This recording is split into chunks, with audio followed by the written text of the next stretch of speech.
So let's talk about the graveyard shift and how my chapter working graveyard shift has come to conclusion.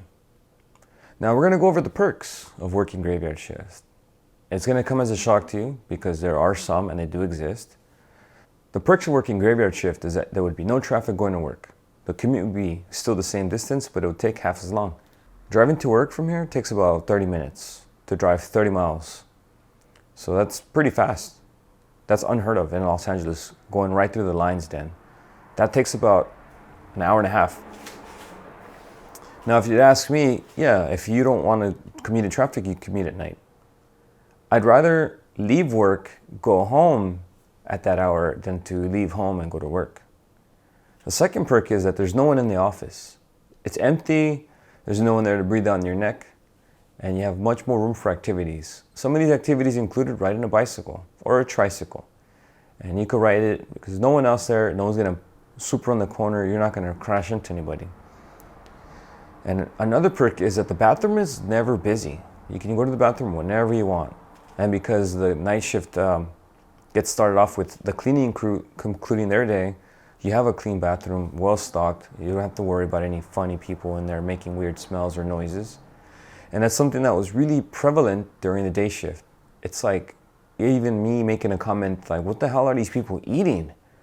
Every time I go into the bathroom, there's always someone there sitting down. It's like, you're never going to use the bathroom because that's always busy. All the indoor bathrooms like that. Now the outdoor porta potties, the auxiliary bathrooms, great. Chirp, chirp, chirp. The auxiliary bathrooms are always not busy because they're outside. Nobody wants to be out there. It's like the indoor bathrooms, you go there, people are not in a hurry, you're resting, you're taking your time, you're on your phone. The outdoor bathrooms are not ventilated, they're noisy, they're sometimes even cold or dark, and they're not very nice. Like, it's a porta potty. You're sitting on a tank, literally the opening of a tank. So if you have to go to the bathroom in an emergency, and by emergency I mean as a male doing number 2, outdoor bathroom, you can have access to it. And there's locks to prevent other people from wandering in there and whatever. Why are we talking about bathrooms? I don't know. I guess there's not much to talk about as far as perks go. Because like company would provide snacks like sodas, water, Gatorade, Powerade, energy drinks. And by the time I start my shift, unfortunately, all of that stuff would be gone. We're left with like Coke Zero and Diet Coke, stuff that nobody wants to drink really. And unfortunately, it's like, you guys forgot about us. You know, we're gonna work our shift too, and there's nothing there. And I always look at emails, and email is always like, hey, there's gonna be a shaved ice truck between the hour of daytime.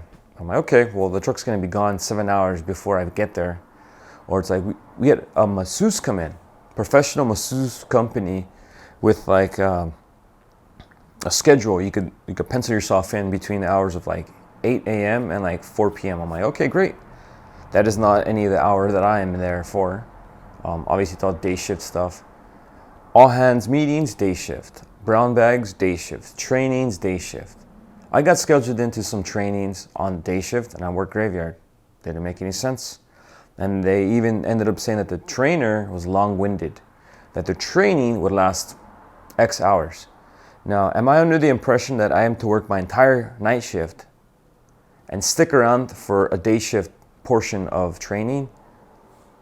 Even though they say it's long-winded, and do what? Like finish the training at 4 p.m., drive home in an hour and a half traffic, get home at 5:30 p.m., sleep for 3 hours, 4 hours, get up, and then go right back to work. That doesn't make any sense.